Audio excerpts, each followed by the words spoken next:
Peeps, tonight we're going to have a really quick one, but we're going to go back into TikTok scholarship. If this is your first time on the channel, please hit the subscribe button or the like button if you like this. It's going to be pretty interesting, actually. So let's jump straight into it. We're talking about Lilith and feminism. More about Lilith being a feminist icon. Hello, I'm a Jewish queen, and when I say that, you should know I look at everything through a feminist lens, actively trying to deconstruct the patriarchal view that's been littering our institutions for many moons. Let's talk about one interpretation of Lilith and the story of creation that came into popularity during the medieval times. Lilith began to be perceived as half-serpent, most famously shown perhaps in Michelangelo's painting for the Sistine Chapel. It depicts a female serpent wrapped around the tree of knowledge. You know, I kind of find this funny is just to start off that the first time you can come up with a reference for this is the Middle Ages. That's not a good start. Some female scholars have theorized that Lilith was a snake all along. Lilith's awakening led to... Some feminine scholars have speculated that Lilith was a serpent all along. You'll see that that's not true because the idea, in fact, not only is the idea different, but Lilith has been associated with the owl through multiple cultures, and you'll see that because I'm going to play some Dr. Michael Heiser here at the end. But again, this is going to be quick, so I'm just going to run through this quickly. To Eve's awakening, which led to Adam's awakening. It was essentially Lilith saying, hey girl, I've been through this, don't do it, know better. Lilith has become a role model for sexual and personal independence, literally saying no to God, her supposed soulmate, and a bunch of angels, all because she wanted to be on top. Yeah, so this woman is obviously just super enthused about Lilith being this awesome feminist role model. We're going to get into where Lilith came from and what exactly is her occupation. What exactly does she do? But why Lilith is a feminist icon. From a Jewish queen herself. There's a lot of controversy here, so I'm gonna bring us down to the basics. 1. She immediately sees herself as equal to Adam. Her consciousness of equality was not only high, but it was a given, a natural thought process. Keep in mind, the person she's talking about, she's not quoting from the Bible. She's not quoting from any sources that are around the time of Adam and Eve. But we'll see that here in a second. 2. Her strength of character and commitment to self is truly just inspiring. For independence and freedom of tyranny, she forsakes the economic security of the Garden of Eden and accepts loneliness and seclusion from society. Now keep in mind as well that the one story she's talking about, we'll see, is from much later, but it's actually a story that isn't even... It's just a retelling from some person in the Middle Ages. This isn't an actual ancient story about Lilith, right? Because Lilith is associated with owls, but Lilith is also associated with killing babies. So this Lilith or Lilith is associated with literally killing infants and being a succubus, which is a demon woman that plagues men in their sleep through sexual lust, and is said to have taken their semen, their seed, to make demon babies or something, right? But this is all older or later on Jewish traditions, right? But this person thinks that she's this awesome feminist character. All for her own happiness. She is a powerful female. She radiates strength, assertiveness, and refuses to cooperate in her own victimization. Besides physicality, she has spiritual power and knowledge. Beyond that of her male counterpart Adam, she's tied to a secret wisdom. And yes, she's a Jewish figure, she's a Jewish entity, and a badass Jewish one at that. Some sentiment. Okay, so she loves this person because in this single story that somebody made up during the Middle Ages, it has this one part about how Adam thought he was better than this person Lilith, which isn't in Genesis, and so they made up the story about how she was like, no, you're not better than me. So obviously she looks up to this, but she's also a queen of demons that plagues men sexually and literally kills infants. But this is where we get into the actual sources and what goes on. So I'm going to start this one and stop this one because this is where it all hinges. What's up, guys? Everybody in the chat. About why Lilith, the queen of demons, is a feminist icon from a Jewish queen herself. Let's dive into the story of creation from the Old Testament to hear the first account of Lilith being a bad. Okay, so first, just a preliminary, and I think I actually got blocked by this person on TikTok. I started one because is this an atheist channel? No, it's actually not an atheist channel, but I do have a lot of conversations with atheists, and so but no, this is a Christian channel. But really quick, this person, think about what she just said. She said feminist icon from a Jewish queen herself. Let's dive in. From a Jewish queen herself, right? So she's Jewish, and then what's she gonna say? Into the story of creation from the Old Testament. From the Old Testament. Do you know any Jews that aren't Messianic Jews or like, you know, follow Christ as the Messiah that call the Hebrew Bible the Old Testament? You see, when you don't study the Hebrew Bible at all as a Jewish person, you call it the Old Testament like Christians. It's called the Old Testament by Christians because, well, there's a New Testament. So let's start over. From a Jewish queen herself. Let's dive into the story of creation from the Old Testament to hear the first account of Lilith being a bad bitch and someone that we can all learn from. I want you to look, first of all, where she's at. Look at the place she's at in this book, right? She's reading from the Old Testament. Let's see if I can get the page back up. Okay, look, she's like halfway through the book. If you're in the Old Testament, if you're in the story of Genesis, the story of Adam and Eve in Genesis, how are you halfway through the book? Because she's not reading from the Bible.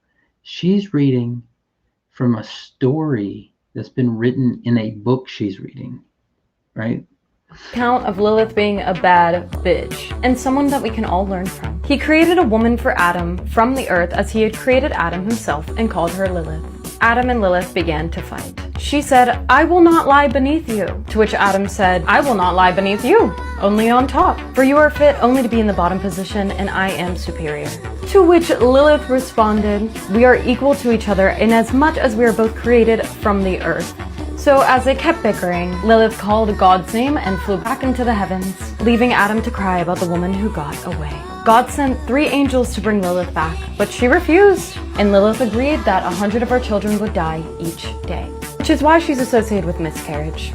More in the next video. Let's talk about... Okay, so all of that was wrong, as you can probably imagine. First of all, let me pull up Wikipedia, because as you may realize, Wikipedia is a lot of TikTokers like scholarly source.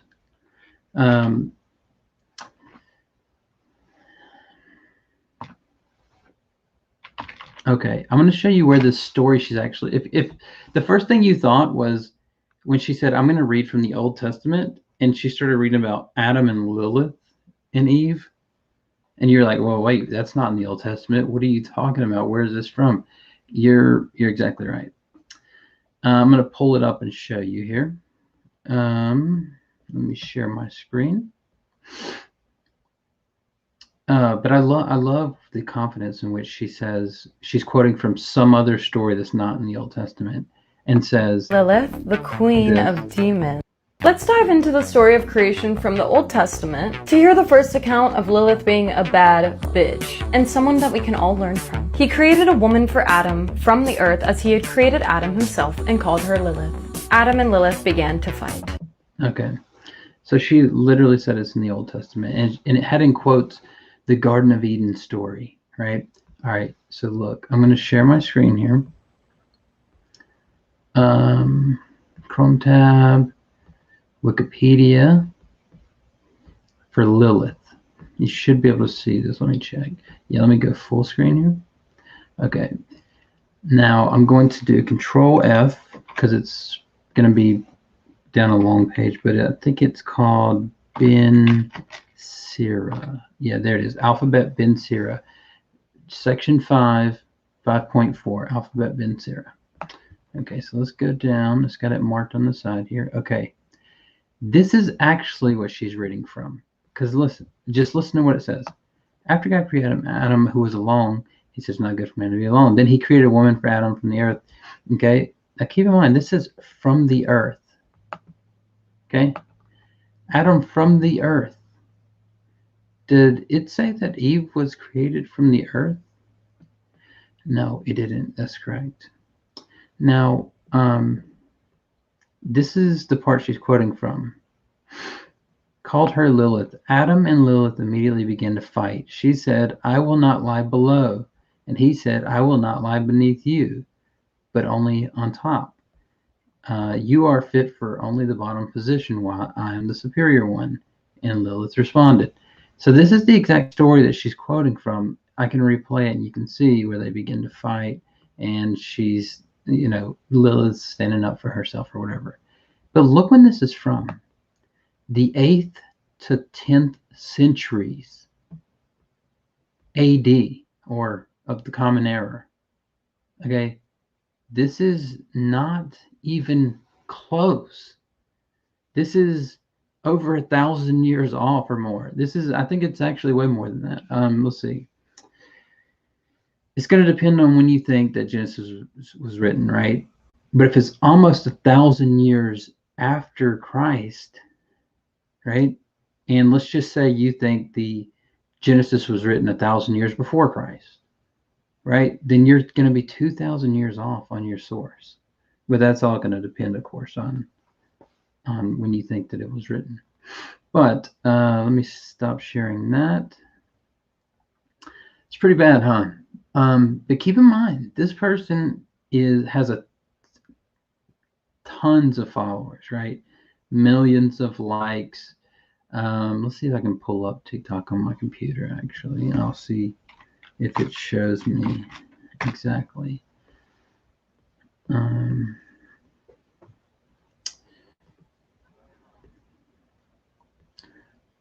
What the heck? I'm not sure if you guys can. Okay, no. Okay. As soon as I pulled up TikTok, it just started cursing at me.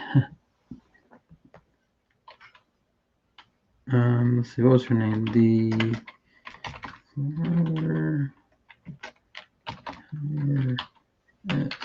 Okay. She actually blocked me because I stitched her video and said exactly what I just said to you, that not only were you saying you're a Jewish queen, and then let's go to the Old Testament. It's like, what? Why are you calling it the Old Testament, right? You're not a Christian. You don't buy into the New Testament, do you? And then, also, this is so far off. It's not even close.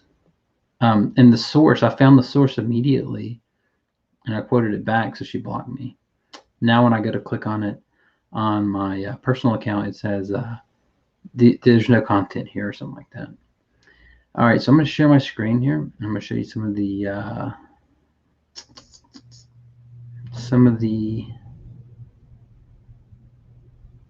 let's see, stop screen. Share screen. Okay, awesome. This should be it. Yeah. Okay. So you guys should be able to see this now. 300,000 followers, 4.5 million likes. Okay. And all of the stuff is this: 6 genders in Judaism, right? Where she goes into the Talmud and kind of makes things to fit. Books for Jewish feminists, witches and women. The dark side of Lilith. I'm not sure if you guys can be able to hear this or not.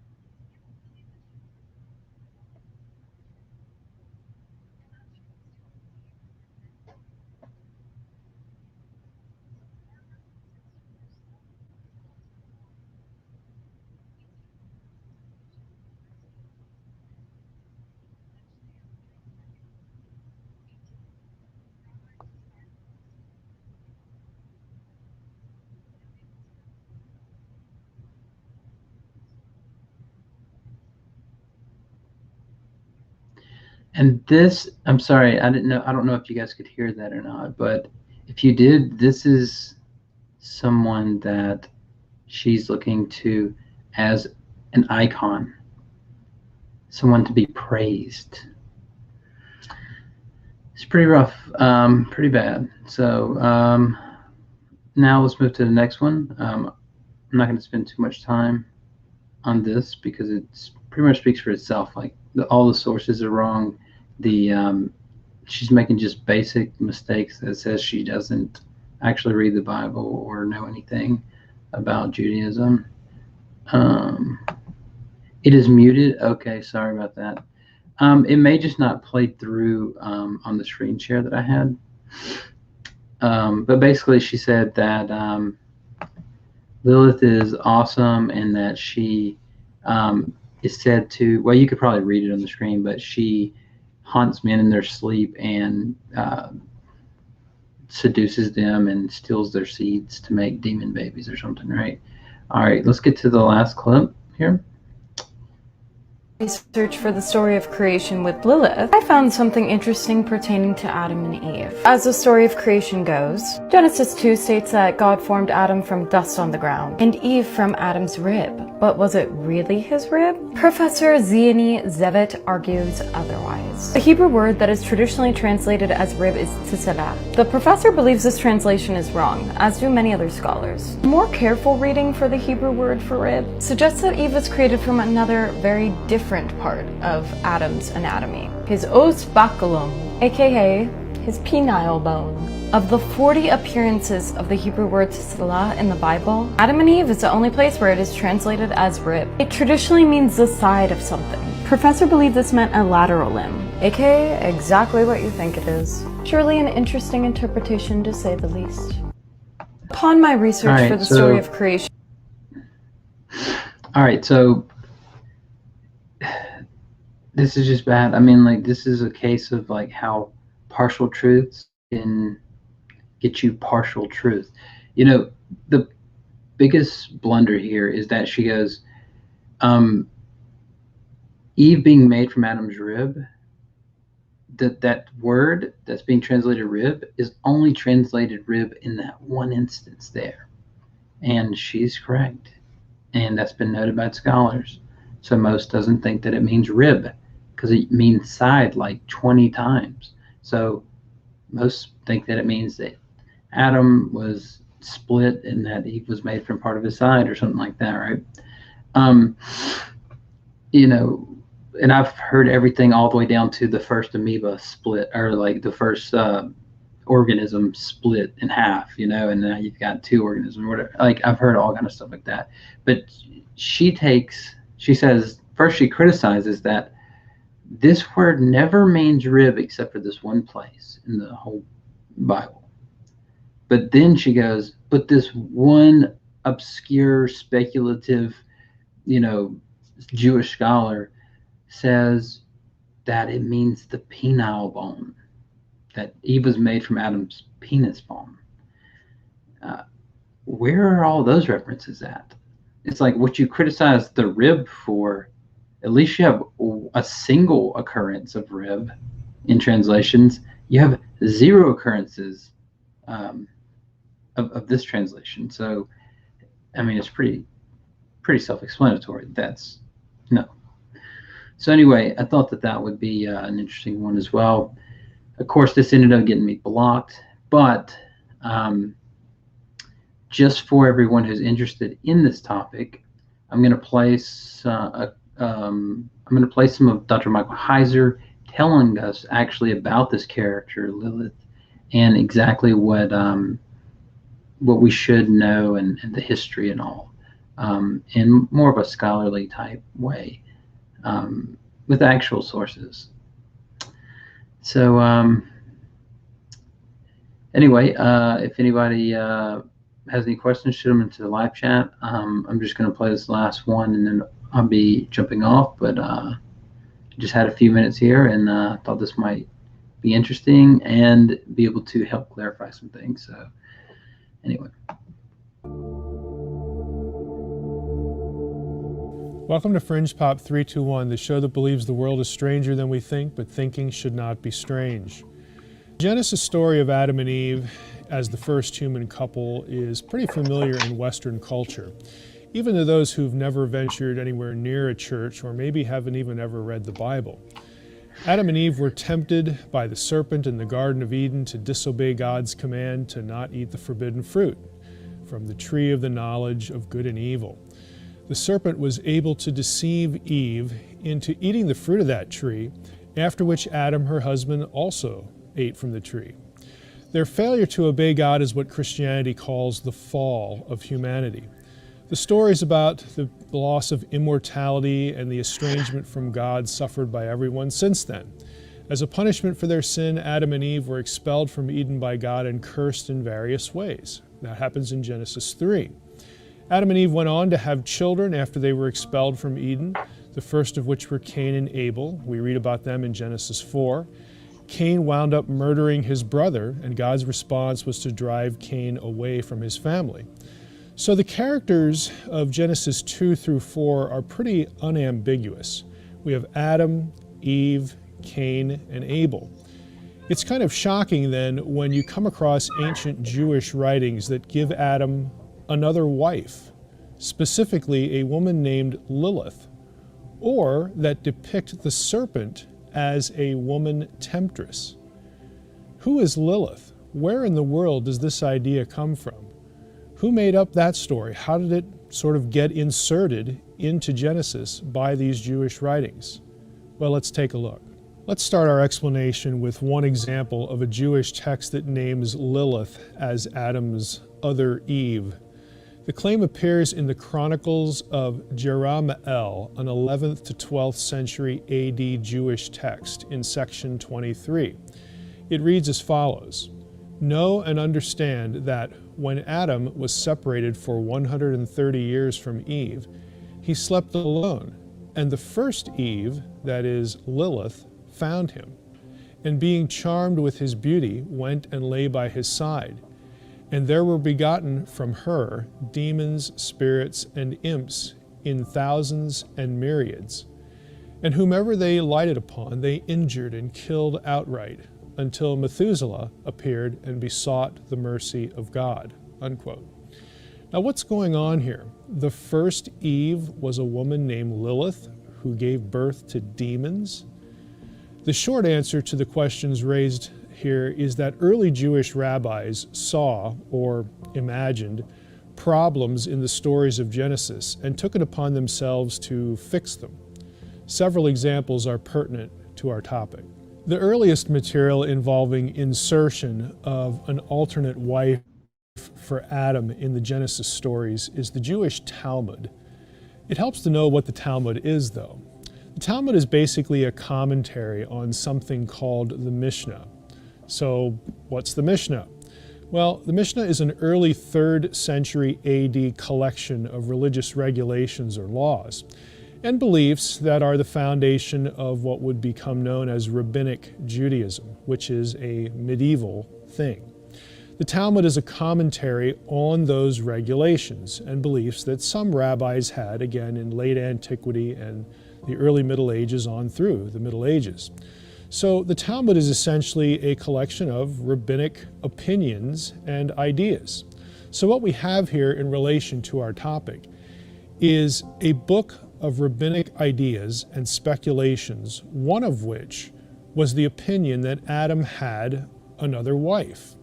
Now, this idea isn't in the Bible at all, it's just rabbinic commentary and speculation.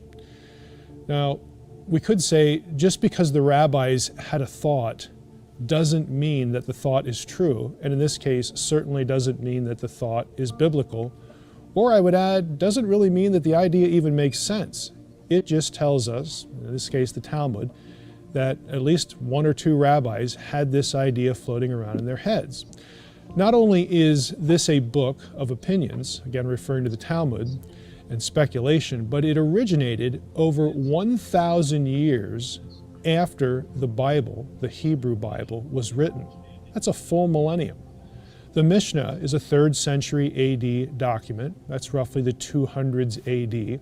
And again, that is a full millennium after Genesis had been composed and put together. At least that much. It could be more. I'm trying to be conservative here and go with sort of critical academic thoughts about when Genesis was written. If Moses wrote it, or at least part of it, it's more than a millennium later that we get the Talmud speculation. So consequently, when the Talmud speaks of Lilith in the Genesis stories, she is simply made up. She is a fabrication. She's an opinion of rabbis living over 1,000 years after Genesis was written. If you wrote something today and someone added a thought to it 1,000 years from now, would it be true? That's kind of absurd. Now, it's one thing to look at the Talmud and perhaps read some of its content and say, boy, there's just a lot of stuff in here that's made up.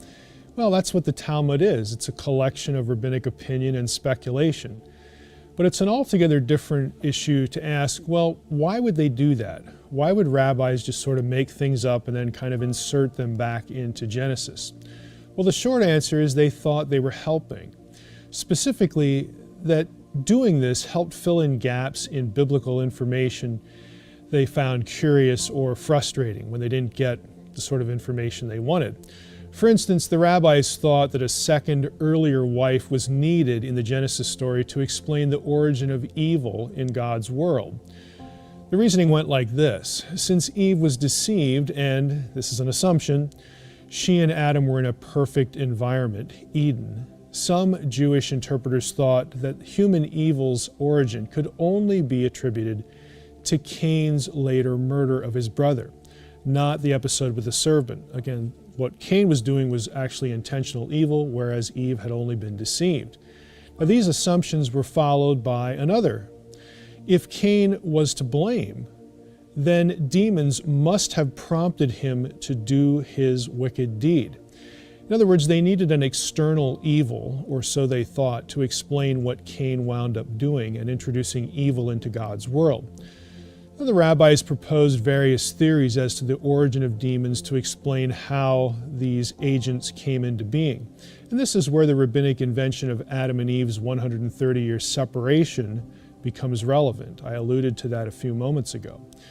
We read that earlier in the medieval text, the Chronicles of Jerahmeel.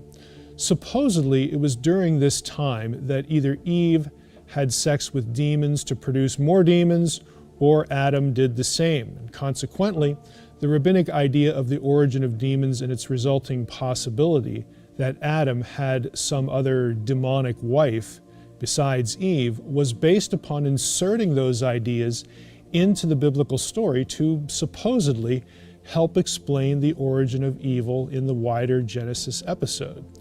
Now, popular internet sites, though, make the insertion of this alternative wife for Eve sound like it's coming from the Bible, like it's some hidden secret information in the biblical text.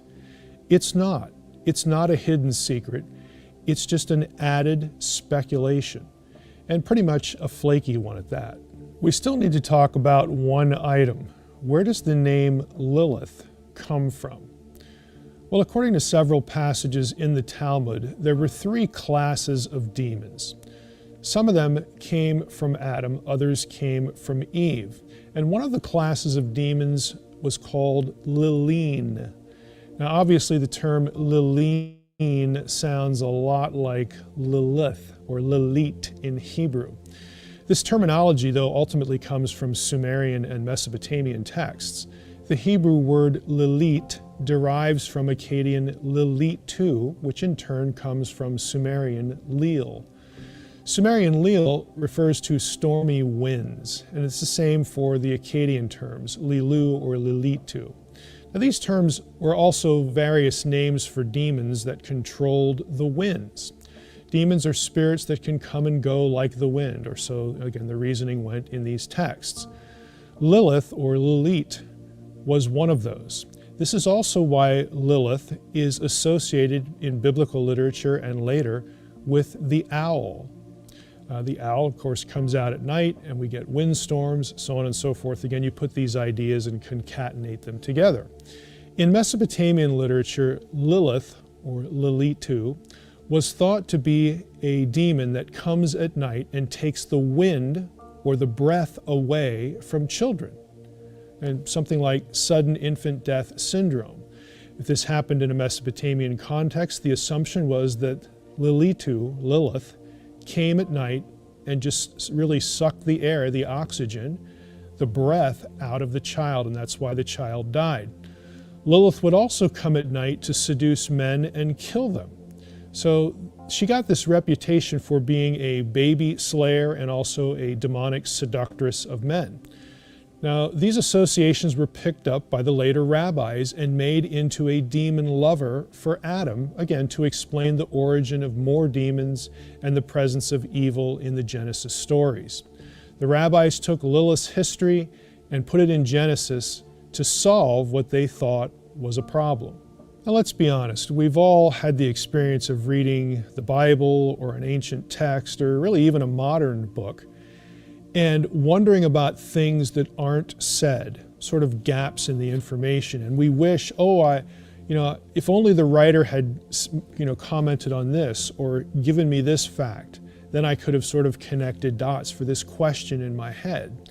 So it's kind of understandable that the rabbis would do this. They, again, wanted more information and they were trying to help, so they just made it up and stuck it in there. So that's being kind of charitable, but I think what we really need to learn here is that trying to make an ancient text say things that it doesn't say, especially in the Bible, is in the long run a bad idea. It distorts what the writers intended to say, and frankly, it's really no help at all because it creates confusion.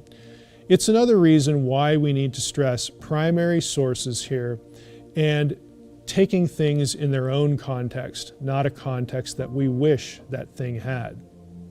Thanks for watching Fringe Pop 321. Please visit our website. This episode, like all episodes, have a companion web page on that website where you can get more information and resources.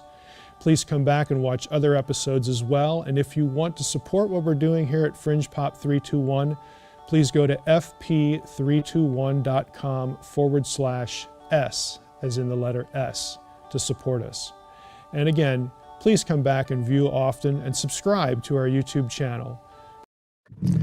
So, there's good reason why I was blocked from this person's TikTok.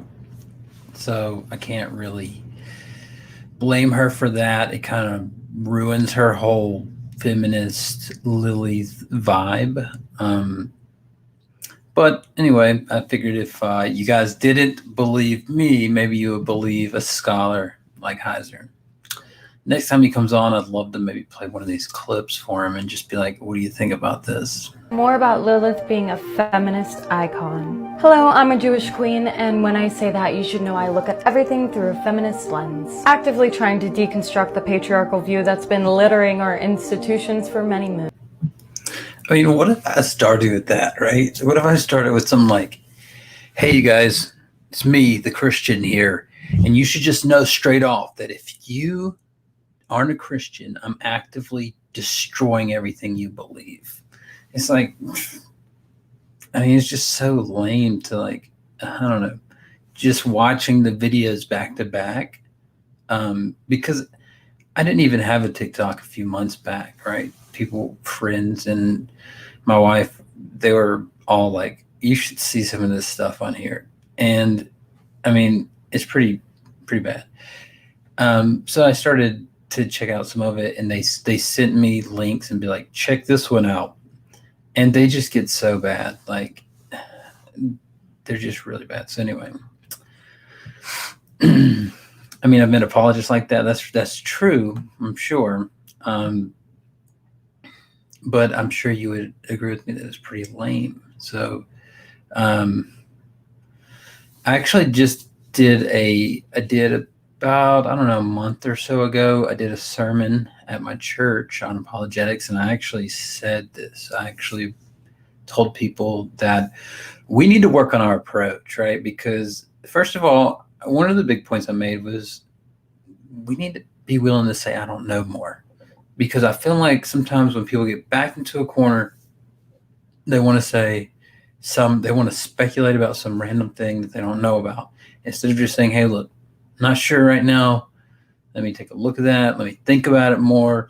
Let me ask, a friend, or, let me email a scholar I know, or whatever, right? So I think that's a productive conversation. It lets people know that you're being intellectually honest.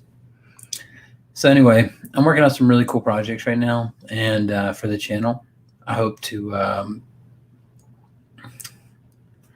have them out soon, but I don't know if that's going to happen. Just depends on how much time I have free after this weekend. And then if there's anything else that you guys would like to see, let me know. Do you want me to, go through you can send me some videos to review. You want me to review a debate or something, or you want me to do give my take on something.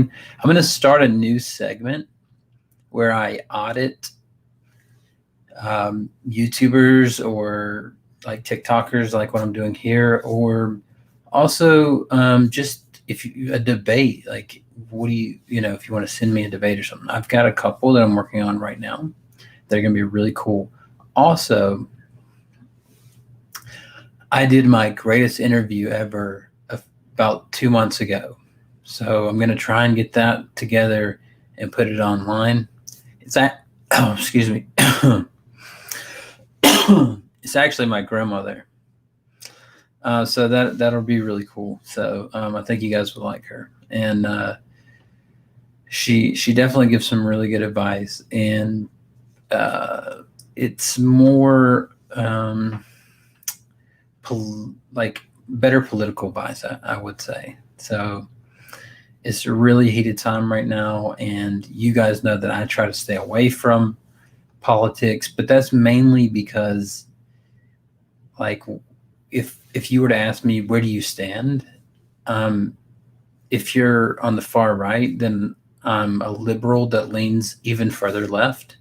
If you are a conservative, then I'm probably a centrist. If you're a leftist, like a Vosh or Tanky or something like that, then you probably think that I'm right wing. But I consider myself somewhere around the center, right? So, and everybody defines everything different as well. If you talk to a conservative, a liberal just means like a Democrat, basically. But if you talk to like a leftist, liberal means like, oh no, you're for complete free speech, not deplatforming anybody. You're for like all these like liberal values from the Enlightenment, right? Not Democrat, basically, right? So anyway, there will be some maybe there will be some more talk about political stuff here in the future, but mainly reviews. So we'll see how it goes. I don't really spend that much time on my channel, but I like to do this and interact with you guys. So I'm glad to see everybody that came by, and hope you like this. And if it's your first time here, hit the subscribe button or hit the like button, and the notification bell lets you know when I go live with these discussions. Maybe I'll try and do some live streams again soon too. Have some people on. I just fear like people, porn bombing or coming on and just saying the N-word 1,000 times, that happens in Discord all the time. I've got like at least 50 Discord conversations that are between 2 and 6 hours long from the past year or so of me just debating tons of people on Discord that I want to get edited and put out. I would just put them straight out, but some of them, there would be like a 13-year-old kid that pops in the room and just says the N-word a bunch of times, or says, something about a Jewish conspiracy or some crap like that, and just stuff that'll get you kicked off YouTube, or at least being watched. So anyway, yeah, well, thanks for being here. Hope you guys enjoyed this, and we will see you again soon, hopefully. Lilith is a feminist icon. From a Jewish queen